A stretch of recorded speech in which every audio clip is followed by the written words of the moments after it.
So this session is on leveraging campaigns for large-scale volunteer recruitment.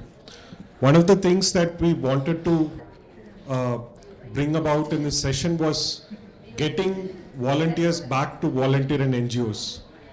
And when we went around looking for large-scale successes, we really couldn't find many. Then we started looking at campaigns as a way to recruit volunteers, and that's how we sort of zeroed in on this session.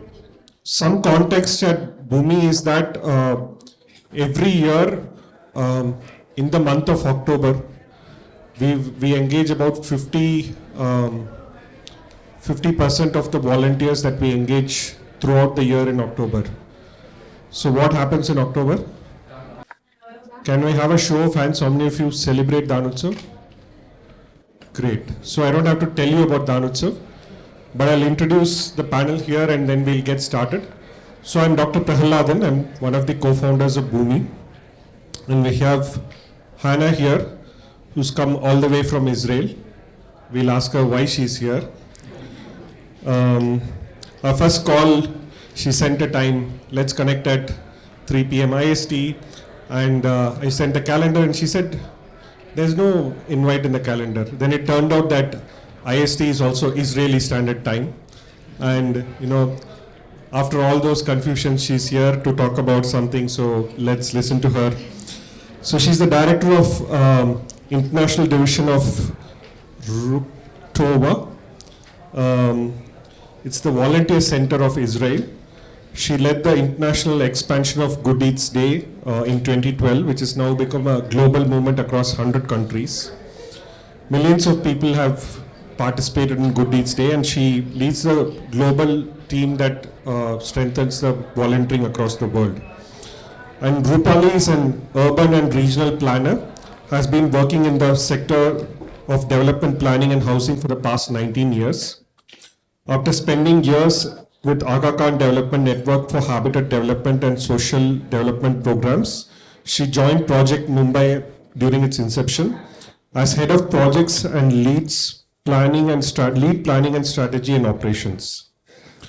She's co-created campaigns, initiatives building social impact in urban environment and training governance.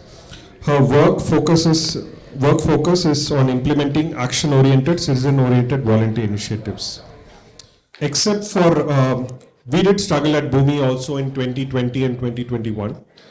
But what we managed to do in 2022 is that in the month of October, we've engaged almost 26,000 volunteers, which is about 49% of the volunteers we've engaged since April 1, which is about 53,000 volunteers. And that is because of the Danutsav campaigns. We did 2 campaigns during Danutsav. One was a kindness challenge and a cleanup campaign. October 2, Swachh Bharat Day, we usually do cleanup volunteering on that day. And those 2 campaigns helped us reach about 20,000 volunteers in that 1 week. So we're exploring how Danutsav has helped us, and we'll be talking about that, how the experiences of Hannah, which is bringing a more global perspective of what's working across the world, what are the sort of successes, and what Good Deeds Day is all about. And Rupali will be sharing about how Project Mumbai has taken Danutsav and done something more with it. Yeah. So let's start with Hannah. So Hannah, what brings you all the way from Israel? Pure curiosity. Okay. So tell us more. So first of all, I'm really excited to be here. This is not my first time in India, but it's my first time at Volcon and with so many organizations that are really working on the ground, really working within communities for our greater purpose, which is to positively change the world. And with Good Deeds Day, we've been around in India for a while, but we're really looking to increase the impact, India especially, and also all over the world, of what, and we can call it volunteering and Good Deeds Day lingo, we call it doing good, because for us it's not just volunteering, it's also about doing good in your everyday lives. That's sometimes the easiest first action, is who you are as a person, to yourself, to those around you, and then what are the actions we can take. So 5 steps along the way is volunteering, is working at an orphanage, or working on the weekends, or helping the youth in your community. So I'm excited to be here and to learn more from you guys, really. Great. I've not been part of Good Deeds Day, though I've seen yeah. Hoping to celebrate this year. I think at Bhumi we're looking forward to another campaign. We see that as great ways to activate more volunteers. So we're looking forward to Good Deeds Day to sort of celebrate. I've seen the Good Deeds Day video and seems very festive and fun. So tell us more. What's that all about? So yeah, that's the idea. You guys will see the video that we just created, our latest one, tomorrow night at the I Volunteer Awards.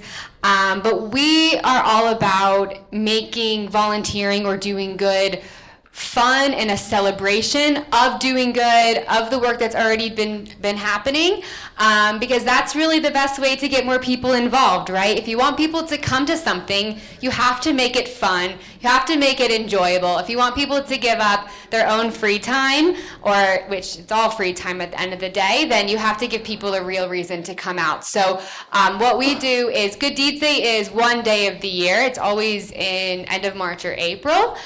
This year it's April 16. It's on a Sunday.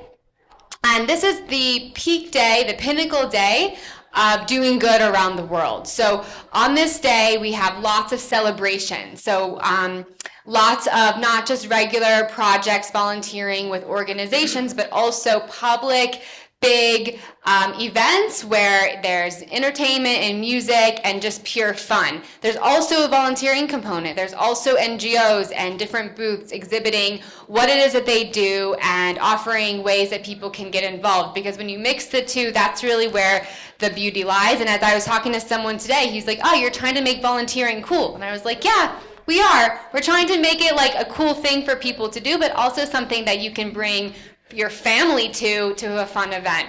And it's also Good Deeds Day. The reason we do this is because it's like the low-hanging fruits. When you bring someone to an event like that, or even a volunteer event, and you have meeting mixed with fun, people will want to come back, right? They want to be involved, and that's the purpose of Good Deeds Day, is not just the day itself, but continuing the relationship throughout the whole year. Great. I saw a video from Brazil, and that organization had managed to work with about 70,000 volunteers last year. And the video was like not something you would associate with a volunteering sort of event. It was like a festive atmosphere where young people were doing a lot of things. So how has this festive way of doing it helped attract and activate more volunteers? This morning, when we were listening to Rohini speak, she had said, and I have my notes here, she had said, people want to do more, but they don't know how.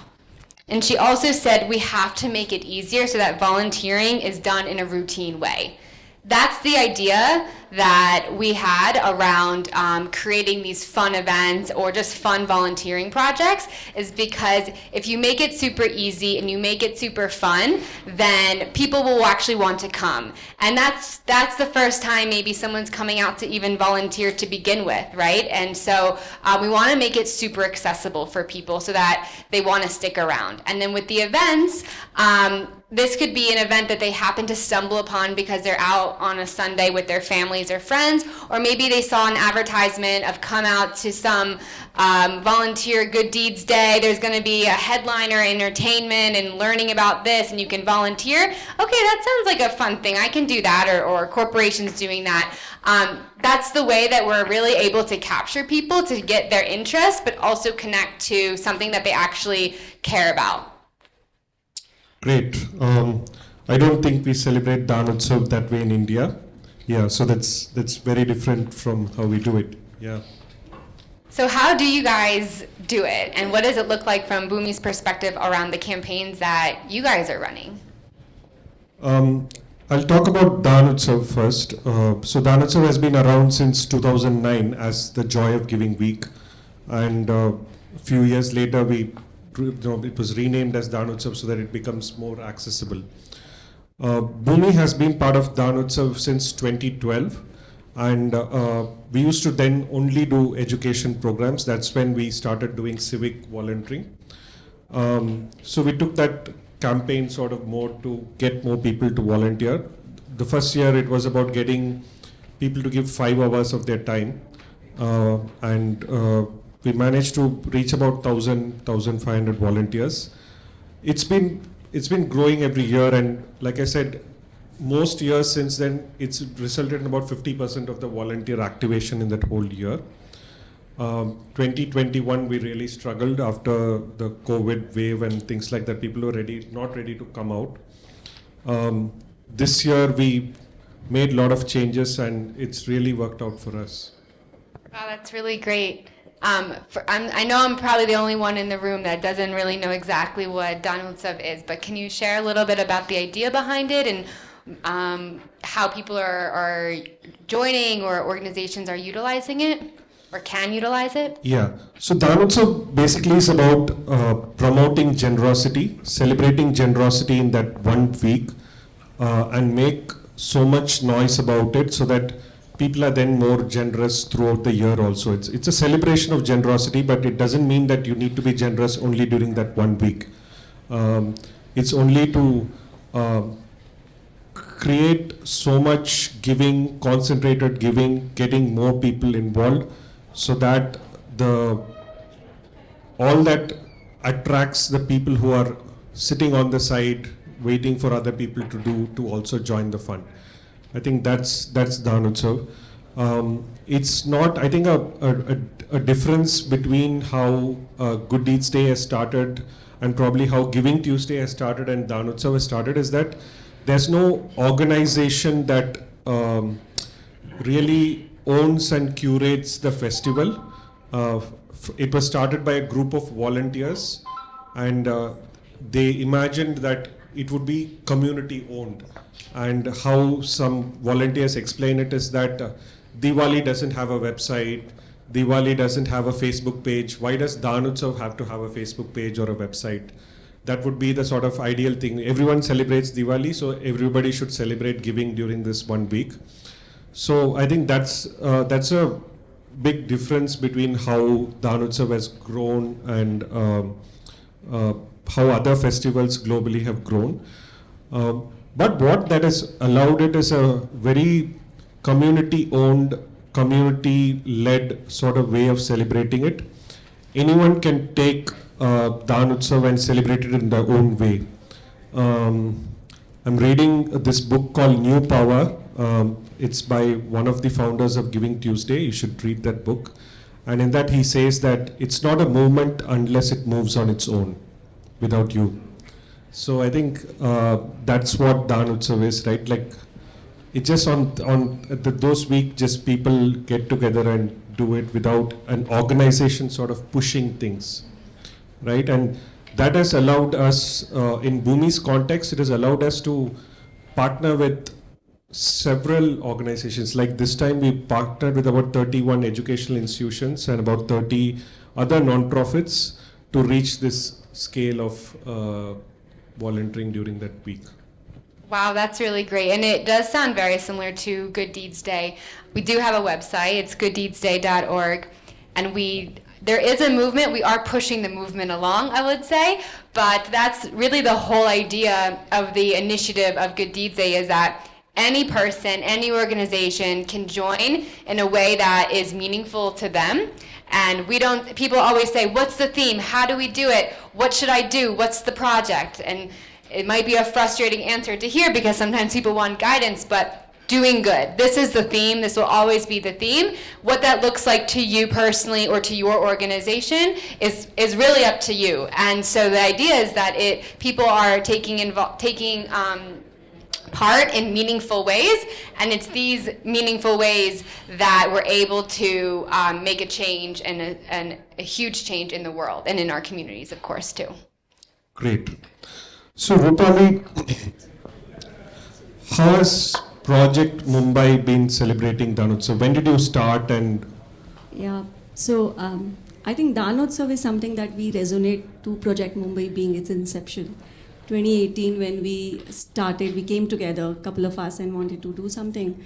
That was in September, and October was Danotsav. And I totally resonate with Doc that it's a community festival, and it's that open palette which allows you to bring as many opportunities for the citizens. And that's how in 18 we thought, what do we do during a Danotsav? So a Danotsav can it just be typically on donation of grains, teaching, giving volunteering hours? Can it be more for the city?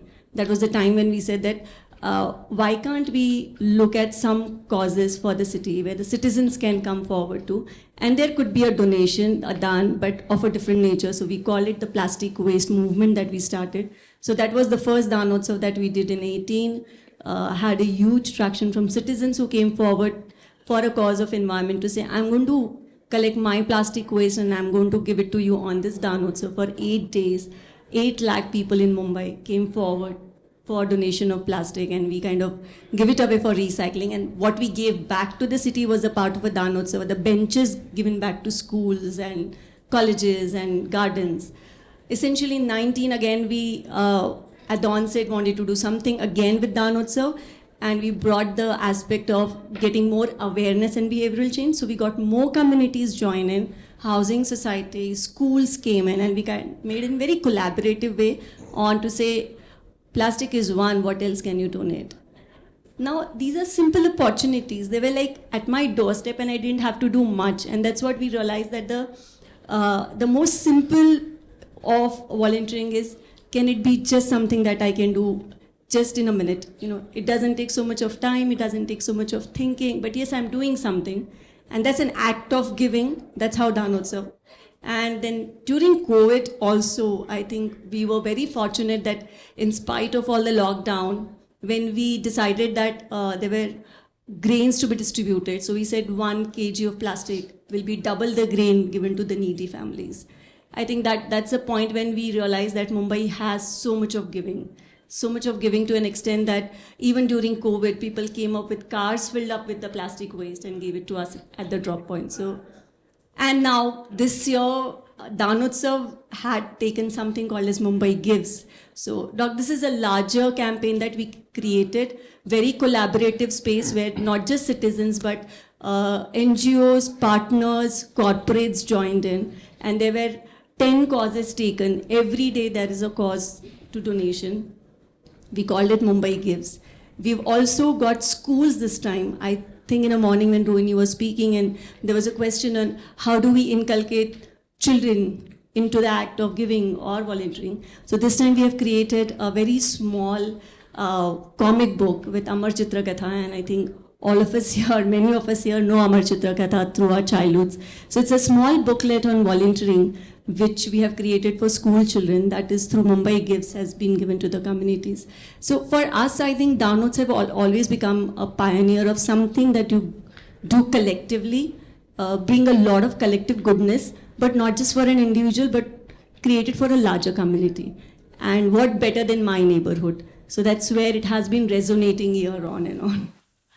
Great how you've taken Danotsav and sort of loved how you made it into your own sort of way as Mumbai Gives. I think that's the opportunity with festivals like this and campaigns like this to sort of do it in our own way, what works. Like, I understand Project Mumbai realized that doing it as Mumbai gives them a greater opportunity to engage with the citizens. So that's the kind of opportunity campaigns offer each of our organizations to recruit volunteers. But Rupali, that Danotsav is not the only thing you do. You spoke about COVID, but I also believe you do other campaigns. So share. Yeah, Danotsav was something that we started with, but then at present, Project Mumbai is engaging with various initiatives at various scales. Our larger purpose is to get citizens to create that impact through any implementation action-oriented volunteering. So we are as much as an aggregator to an implementer and volunteer organization.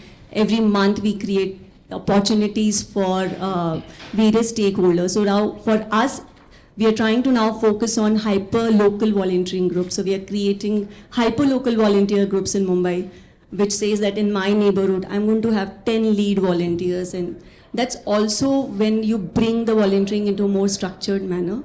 And I think now that we had 1,000 volunteers, it was almost scaling up to an extent that the engagement had to be built on. So that is one. And now we have made a larger campaign, which is called Kindness Capital. So Kindness Capital, we are making Mumbai the Kindness Capital. That's our larger campaign, wherein it takes an umbrella into various micro-level volunteering initiatives that one does with either schools or macro-level initiatives that one does with larger corporations and bring them for a better good for the city. And I think that's where our learnings have been and some challenges also at times. So I'll just feel that as much as one scales up the volunteering, the challenges is the sustaining part of it, bringing that creative content on volunteering. You know, am I doing it repeatedly after a year? I would need something to grow beyond, and whether I am also myself growing in that space. So Project Mumbai has always felt that we would want volunteering to get into larger life-changing opportunities and making it as a lifestyle. It's like a way of living, and that's what we want to. So with Kindness Capital, we want to bring it as a way of living. Every house in Mumbai should at least have 2 volunteers. That's our target. Great. When you talk about lifestyle, it reminds me of one of the most impactful volunteer opportunities I did was doing a beach cleanup with my life partner. We were engaged and we just were about to get married. And during that beach cleanup, she would just, we were paired and we were doing the cleanup, and she would pick up things and say, "Why are we cleaning this?" And I didn't realize the impact of that until we got married. There's like absolutely nothing I can buy in my house with plastic. So talking about that, I believe you're doing something for the oceans. You're doing a campaign for that. Why don't you tell about that? Jalosh is again a larger volunteering campaign. We call it Jalosh, which is, we named it Jalosh because Jal and Jalosh is celebration. So we started again in 2018, just after the Danotsav. And we thought, but this was, Doc, was an effort to bring, Mumbai has, and I think most of the city has beach cleanups, water body cleanups, but they're all happening in some of the other space of time. And we thought, why don't we do one as a behavioral change? And the only way that one can create a noise is to create a day once in a month that entire citizen community comes on the beach. So we've been doing it now every month with 1,000+ volunteers. We have 50 organizations, corporations who regularly send the students, college students, NSS units, and larger corporations. And we are celebrating this, but I think the impact is more on the behavioral change. Like Doc said, I'll just, there was an incident on Girgaon. I don't know, Mumbai, how many are there, but Girgaon is the most famous chowpatty in Mumbai. And while we were doing Jalosh, one of the child just saw a dead tortoise. And that dead tortoise was immediately caught everyone's attention. So there were 100 Navy men that day working with us. And it went viral to an extent that there were pledges being taken just on that day that I'm not going to use my plastic. Children came up next month to say that please come to the schools and tell us about it, because how can we create an impact? So I think Jalosh, then plastic recyclothon, all that is germinated from Danotsav just gives us a opportunity. And I think these opportunities are where one can capture larger volunteering base. Also, one can essentially relate to oneself. There's always a kindness bone in all of us. And I think what we are trying to do is, can I do a little bit for my city? So Shishir is not there today, but we generally have the discussion that when there is a stress like pandemic, people come out, there are resilience system put up. Why can't we make the same resilience system during peace times? can volunteers sustain during peace times also with the same energy and the same vigor? And that's what Project Mumbai is taking forward, at least in Mumbai and parts of Mumbai. Thank you, Rupali. Thank you. Great. I think it was great listening to both of you. I've been chatting with people, and one of the feedback has been that there's not been enough time for Q&A. So we're going to do something different. We're going to stop talking now. So there's almost half the session left for all of you to ask us questions and also to engage in the community. Almost all of you have celebrated Danutsav, so please share your thoughts and questions. We'll pass out. Hi, I'm Bhavi and I'm from HSBC Bank. I had one question. In fact, we somewhere had an idea of running a plastic. We normally run a plastic-free challenge in our organization, but we wanted to come up with a campaign where we tell our employees to collect the plastic waste, and we thought we'll donate it to one of the NGOs that they can recycle. True. But my question over here is just on the contrary, somewhere we felt, isn't it that we are promoting the volunteers to somewhere, buy that plastic and, they come up with it? Or how is it that you were running it? Did you have a clause put to that approach?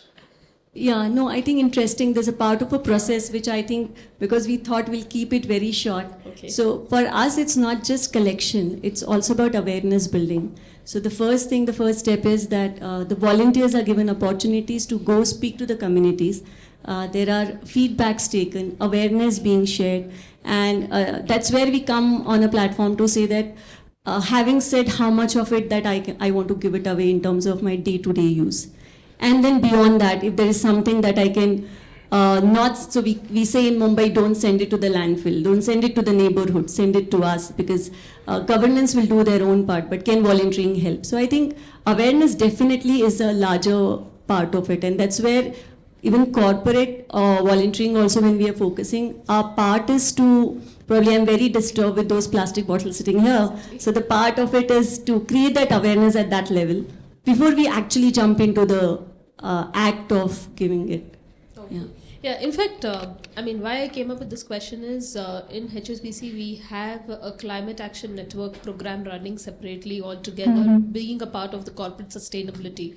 So I'm a co-chair for it for all locations. So right now, in most of us in HSBC are aiming towards not using plastic. So anything that we buy, if it is coming with the plastic container, we tell them no, we don't want it in a plastic container. Rather, we carry it ourselves, and we buy it in a steel container or in another container that we carry it from home. So likewise, we carry our own water bottles. So these are small practices that we do ourselves. So we ideally wanted to do something very similar to what you said, but I think it is along with the. So during Mumbai Gives and Danotsav, that's a platform that we went to corporates and celebrated that one day separately with them, with a separate agenda that you want to focus. And that's how Danotsav becomes like it can absorb anything in terms of a cause and can bring festivity to it. So there was one No Plastic Day celebrated at National Stock Exchange, JP Morgan, and every employee got that plastic from the home, and that's the celebration of it. And that's how the messaging was done, and Danotsav became again a catalyst. So I think we're looking at campaigns also become more catalyst to bring behavioral change and co-create volunteering opportunities. Great. Thank you so much. This was nice. Just to add one comment to that. I think people don't always realize how much plastic they're actually using in their everyday lives. If people knew the amounts, truly, I think we would really think twice, right? So I agree totally. It's about the awareness of it. We did something in our office just for fun, asking people to collect all the Coke cans that people are drinking during lunch. Not go out and get other Coke cans, but whatever you're consuming, let's put it here, and we weighed it. We weighed it each of the floors in our offices. In order to see the amount of waste we're accruing, and also to identify together in a fun way, and this is just in our office, what are other alternatives? And to become aware of that and to share that. And I think you guys are setting a great example But it's really important to share, like, what are the other sustainable options for people. To just say don't use plastic, it's not enough. What's the other options? What should they do? Like, bringing your own. I don't know if this is common in India, but like where I'm from in Israel, restaurants have started saying if you bring your own like Tupperware to a restaurant, we will give you a 10% off, and we fill up your Tupperware. So you're not taking away all the styrofoam and plastic. So giving employees specific, tangible ways that they can make these tweaks in their life. This is how we start making it sustainable. Hi, Vivek here. We engage adult volunteers to provide mentors to school students. So I was hearing few statements like one like make volunteering easy, or another statement like leveraging campaigns to mobilize large scale volunteering. But these campaigns happen once or twice in a year. So sometimes this idea may also come that something long term or impactful might not be you cannot achieve through volunteering. Maybe you need full-time employees to achieve that or something like that. So what are your thoughts about that? That like if it is easy and if it is like a one-time event, can you achieve something long-term very impactful also through large-scale volunteering? I'll just like give my perspective is it's important to have the one-time volunteering opportunities, because this is where you catch people. This is where you get people to go from someone that's not active in their community to volunteering for years, a few hours a week or more, or something like that. You don't get someone and say, hey, do you want to commit for the next 10 years about 2-3 hours a week? No one will say, okay, yeah, sign me up. Otherwise, they would have done it a while ago. So I think it is important to have that, and that's where you catch people, and that's why their campaigns like Mumbai Gives and other campaigns are important, because and Good Deeds Day, of course, but these are opportunities for people, so you can catch them at different parts of the year. But the work really is, and we were chatting about this over lunch a bit, is making sure they have a really good experience so that they come back, and your role in helping them to come back and being aware of what it looks like to make that impact, right? That's also why we talk about doing good, not come out and volunteer, because sometimes there's this connotation around volunteering, and it's people feel they don't know how, they don't have time, I don't know, I've got other obligations. So trying to make it simpler, because a lot of people are volunteering, they just don't even consider it volunteering. I think you can't replace long-term recurring volunteering with one-off volunteering. The idea is, like Hannah said, campaigns are an opportunity to overcome different barriers and get new people. So when I say we've activated 20,000 people, maybe 1,000 of these people may be volunteering with us by the time next Danotsav happens. But one good thing about how we do Danotsav is also, among these 1,000 people, we will ask who of you are ready to lead initiatives next year. And one of the ways we are able to engage so many people is, one, partnerships. Second is providing people that opportunity to lead initiatives on their own, right? You can do anything, right? So how we can make these 1,000 people become volunteer coordinators so that they can then do more initiatives, yeah?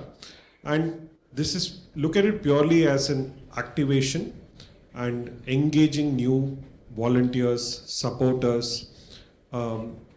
Yes, the barrier has to be very low. Sometimes the action may seem very small and non-serious compared to the kind of work you're doing. But this is a way for new volunteers to sort of understand what you're doing, right? If you keep saying that you have to volunteer for a year, obviously for mentoring to have an impact, that is important. But can you give them a taste of what it could be, right?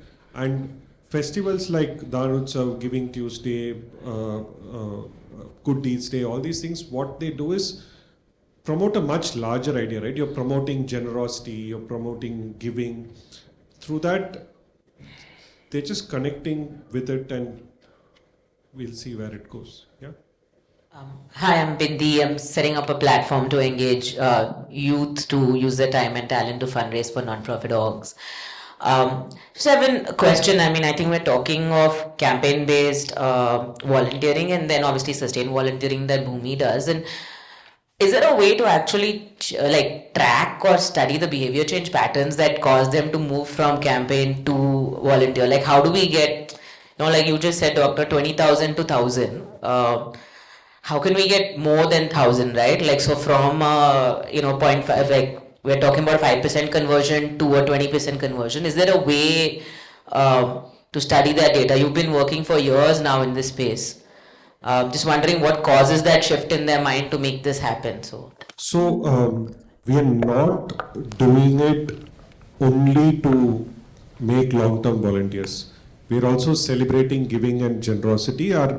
It's not done with some intention of, always with the intention of engaging them later.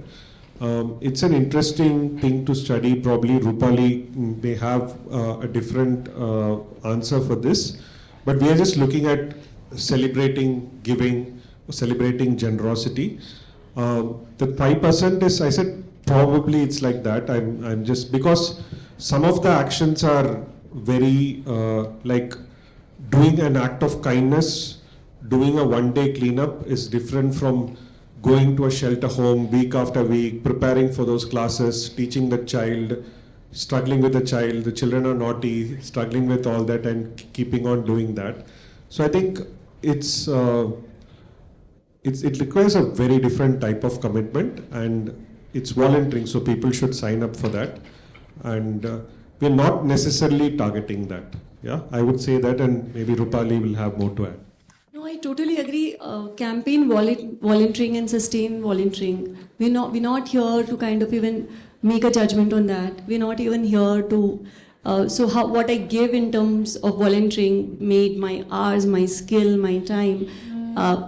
That stat may change from 5% to 10%, but I think how we've been able to achieve a sustained relationship building with the volunteers is only by creating, yes, larger campaigns which have a larger impact on the community. That's what people want to get involved into. I would want to get involved into Jalosh every 3 months or every 2 months. It's something that is inbuilt in my psyche, that I want to devote something for the city, or like I want to do something for training on fire safety that we are again doing with larger citizen volunteers. So somehow I feel the cause becomes more important in terms of even creating that relationship building. So there could be credit systems, there could be rewards, which we are also now looking at when you create larger volunteering campaigns and you're dealing with 1,000 volunteers.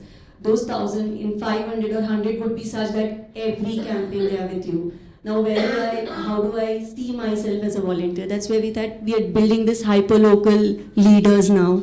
We are saying you're in charge of 5 causes which you like, you pick up, and you co-create. So that is one opportunity I think if we can create, and we are also it's a challenge, we are also doing it, how well creatively we can create that to sustain them and give them better opportunities.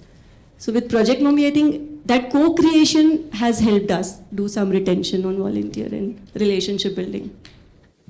I think we need to look at too, there's 20,000 that took part and maybe 1,000 that became volunteers, leaders, or whatnot. But of those 20,000, how many of those people went home and told their families and friends what they did, what they'd done that day and how it made them feel? That, when we look at that impact, that's really huge. So I think it's dangerous to get into the category of how are we converting and what's going on, because that's kind of only that one piece of it and like a short-term focus of it, right? If we can look at it as a whole and the impact and the experience they had coming out, great, hopefully they come out again another year, but also hopefully maybe they'll bring a family member or a friend or someone else will join them, or maybe that will inspire them or someone else to do something else in their communities later. So it's where it all begins, but we have to have a longer term lens and a wider lens for it as well.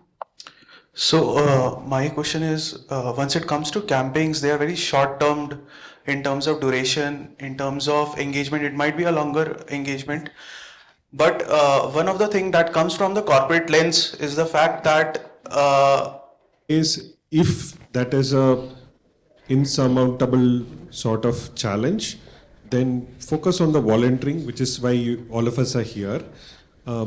Second thing is where giving and volunteering are sort of tagged, right? The volunteering of the corporate is aligned to the CSR programs of the corporate. There's greater engagement in the employees. The employees have a greater understanding of what their CSR programs are. Employees perceive the company as being more positive. Today I was listening to Cognizant Bala's session on virtual volunteering. He was saying how employees who volunteer are 18% less likely the attrition is lesser with them, right? So I think there are a lot of global statistics around this where there is more data that when you tag both, it's helpful. So if it is possible in your company, try to do that. But otherwise, we're not saying you need to give money. You can also give time. Yeah.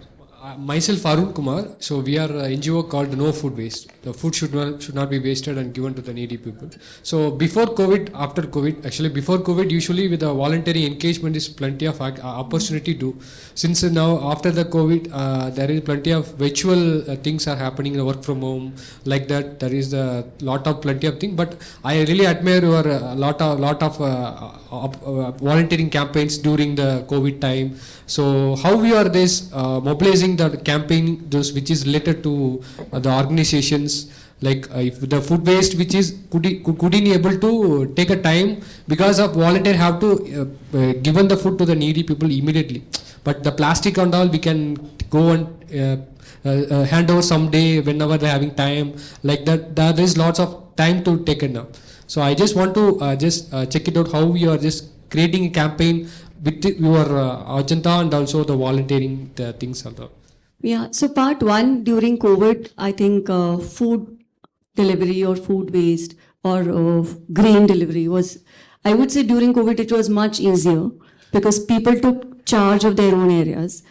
Just to cite an example which we normally share is just not food, for medicines also. A lot of health infrastructure were working, but volunteers were working. So we had volunteers in different parts of the city and there was a WhatsApp group made. So all the process part remains the same, but I think the empathy part of it takes a lot of foreground in saying I want to do this. That was during COVID. Even now I feel, and even plastic for that matter, it's just the empathy part of those 100 volunteers who want to sustain their intention to, let's say I am doing something for plastic waste. That's my commitment, my volunteering time that I want to do. And they would generally do it for a long period of time because we've seen such communities that sustain for a year also with us.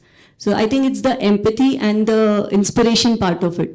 Both works. And we are trying to make both work in a way that you can actually have couple of volunteers who work towards the inspirational part of it, like the youth have always worked with us during COVID, just the inspirational stories that we have.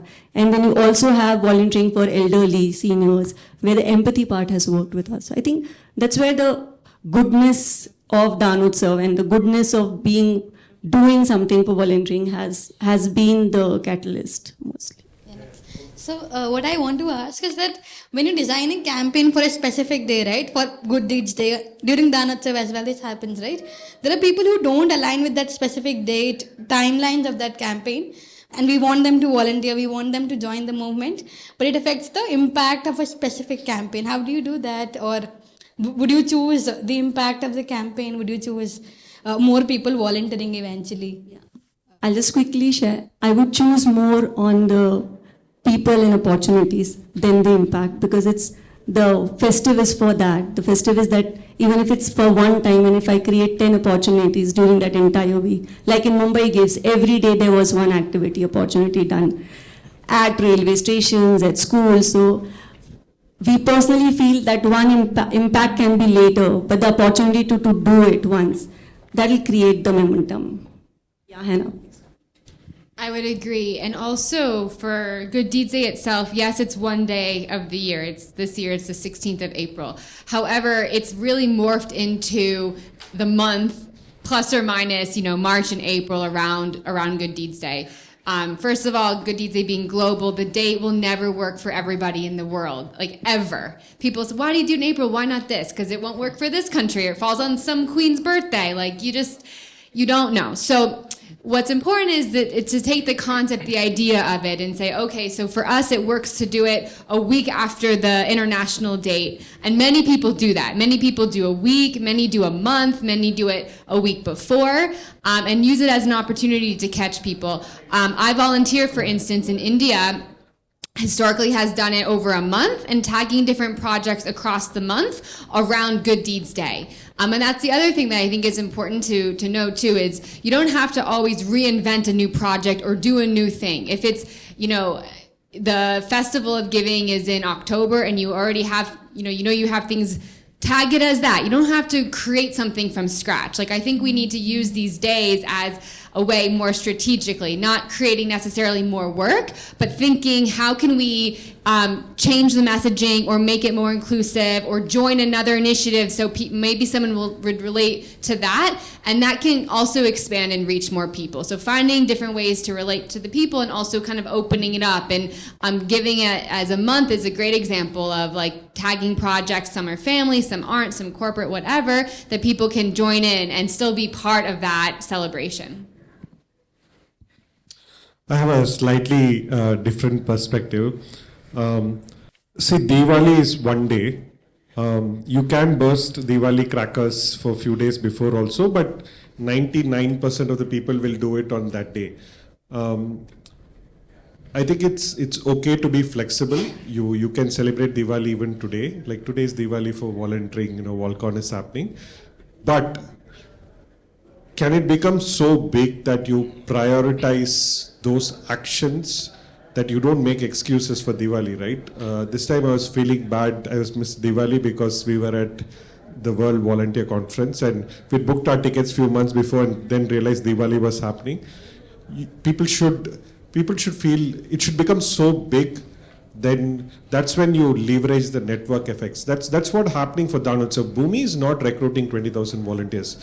It's all organizations cutting across barriers, making so much noise, that's creating that festive spirit around giving, which is then they're looking for opportunities and they're finding organizations like Bhumi. I think an interesting and a sort of way ideas spread is that they should be actionable, connected, and extensible. Actionable is people should be able to do something, right? Do an act of giving. Connected, like get together and do something. Do it with your friends. Hannah was saying it's not about what they do, but what they go home and tell their friends and family. Extensible, great example is how Project Mumbai has taken Danotsav and is now celebrating as Mumbai Gives, right? I think those are important aspects of a campaign, like how we do campaigns, we collaborate so much and do. So I think that's the end of the formal part of the session. There's 5-10 minutes more before you head to the next session. We're all here. We're happy to keep chatting. Is Prabha here? Prabha is not here. Yeah, so you should meet Prabha, who's the person who's leading the campaigns in Bhumi, to chat more about. He's led it over 4-5 years to take it from few thousand to 20,000. So what are the specific things that we have done to sort of scale? And Hannah is here tomorrow and Rupali is also here. So do feel free to catch us and quiz us about more to go deeper. Yeah. The question here was, when we did this comic book for the children, I think what we were looking at more ideas and opportunities. We were not looking at, but surely when now this reaches to all the schools in Mumbai, the impact is going to be the coming Mumbai Gives, where children will come out and say, there is an idea, there's an action, and I want to become a volunteer. So I think I totally resonate with Doc, and let's take this forward in that spirit that we create more opportunities of engagement. Thank you. Thank you so much for having us here. Thank you. Thank you, Doc.